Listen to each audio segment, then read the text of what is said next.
सभी राक्षस मनमाना रूप बना सकते थे और आसुरी माया जानते थे।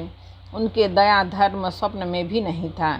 एक बार सभा में बैठे हुए रावण ने अपने अगणित परिवार को देखा। पुत्र पौत्र कुटुंबी और सेवक ढेर के ढेर थे। सारी राक्षसों की जातियों को तो गिन ही कौन सकता था। अपनी सेना को देखकर स्वभाव से ही अभिमानी रावण क्रोध और गर्व से सनी हुई वाणी में बोला, हे समस्त राक्षसों के दल, सुनो, देवतागण हमारे शत्रु हैं। वे सामने आकर युद्ध नहीं करते, बलवान शत्रु को देखकर भाग जाते हैं। उनका मरण एक ही उपाय से हो सकता है। मैं समझाकर कहता हूँ, अब उसे सुनो। उनके बल को बढ़ाने वाले ब्राह्मण, भोजन, यज्ञ, हवन और श्राद्ध, इन सब में जाकर तुम बाधा डालो। भूख से दुर्बल और बलहीन होकर देवता सहज ही में आ मिलेंगे, तब उनको मैं मार डालूंगा अथवा भली भांति अपने अधीन करके सर्वथा पराधीन करके छोड़ दूंगा। फिर उसने मेघनाथ को बुलवाया और शिखा पढ़ाकर उसके बल और देवताओं के प्रति बैर भाव को उत्तेजना दी।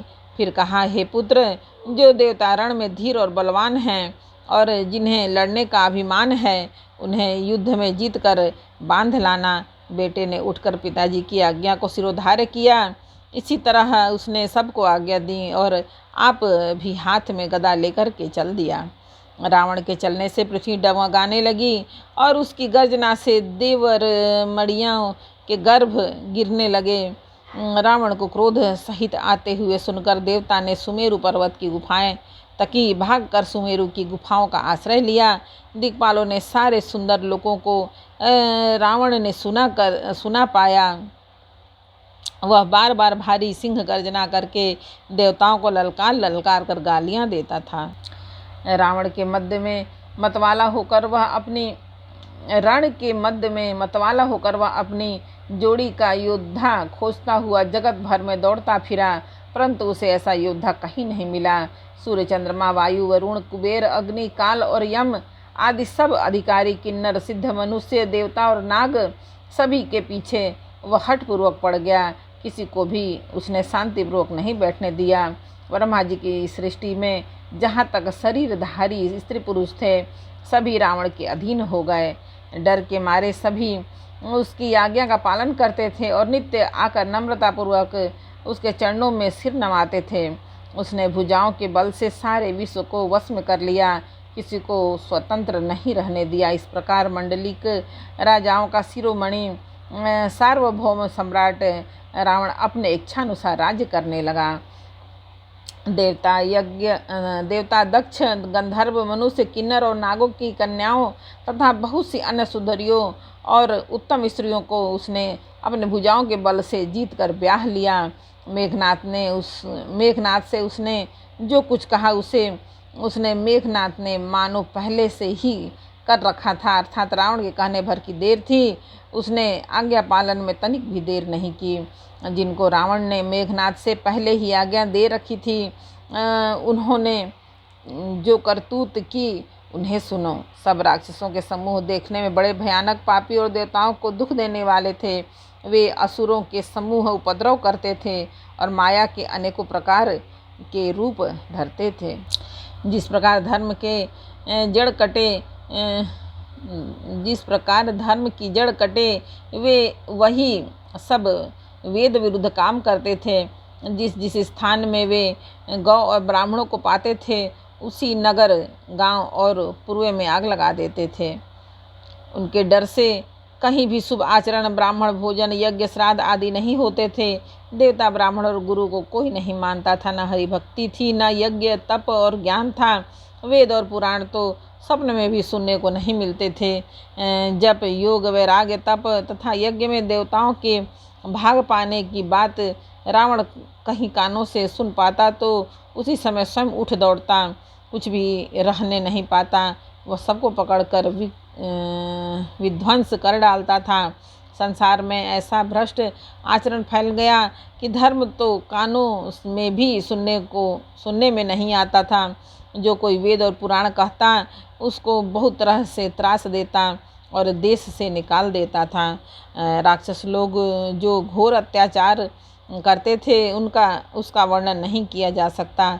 हिंसा पर ही जिनकी प्रीति है उनके पापों का क्या ठिकाना। पराये धन और पराई स्त्री पर मन चलाने वाले दुष्ट चोर और जुआरी बहुत बढ़ गए। लोग माता पिता और देवताओं को नहीं मानते थे और साधुओं की सेवा करना तो दूर रहा, उल्टे उनसे सेवा करवाते थे। श्री शिव जी कहते हैं कि हे भवानी, जिनके ऐसे आचरण हैं उन सब प्राणियों को राक्षस ही समझना। इस प्रकार धर्म के प्रति लोगों की अतिशय ग्लानि, अरुचि, अनास्था देखकर पृथ्वी अत्यंत भयभीत एवं व्याकुल हो गई। यह सोचने लगी कि पर्वतों, नदियों, समुद्रों का बोझ मुझे इतना भारी नहीं जान पड़ता जितना भारी मुझे एक परद्रोही दूसरों का अनिष्ट करने वाला लगता है। पृथ्वी सारे धर्मों को विपरीत देख रही है, पर रावण से भयभीत हुई वह कुछ बोल नहीं सकती। अंत में हृदय में सोच विचार कर गौ का रूप धारण कर धरती वहाँ गई जहाँ सब देवता और मुनि छिपे थे। पृथ्वी ने रोकर अपना दुख सुनाया, पर किसी से कुछ काम न बना। तब देवता, मुनि और गंधर्व सब मिलकर ब्रह्मा जी के लोक सत्यलोक को गए।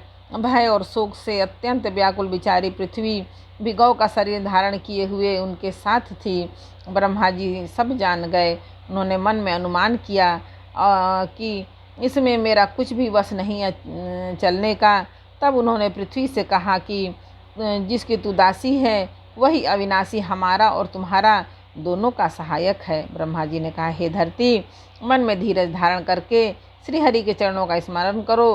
प्रभु अपने दासों की पीड़ा को जानते हैं, ये तुम्हारी कठिन विपत्ति का नाश करेंगे।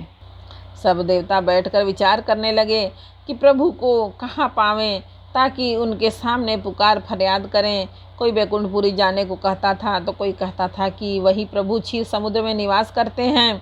जिनके हृदय में जैसी भक्ति वैसी प्रीति होती है, प्रभु वहाँ उनके लिए सदा उसी रीति में प्रकट होते हैं। हे पार्वती, उस समाज में मैं भी था। अवसर पाकर मैंने एक बात कही, मैं तो यह जानता हूँ कि भगवान सब जगह समान रूप से व्यापक हैं।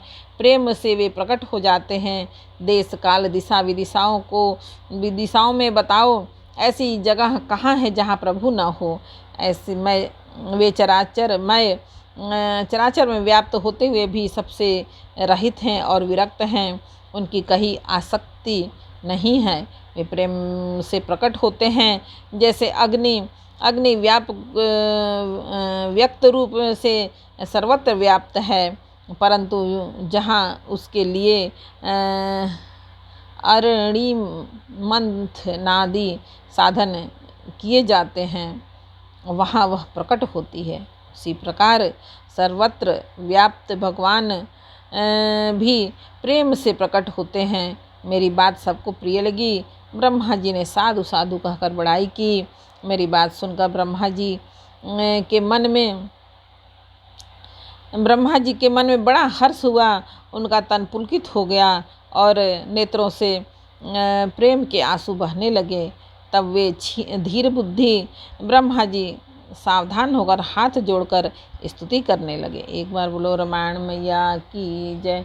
बालकांड का 5 दोहा समर्पयामि भगवान। जय श्री राम जानकी पवन पुत्र बजरंगबली भोलेनाथ माता आदि शक्ति। जय हो भगवान।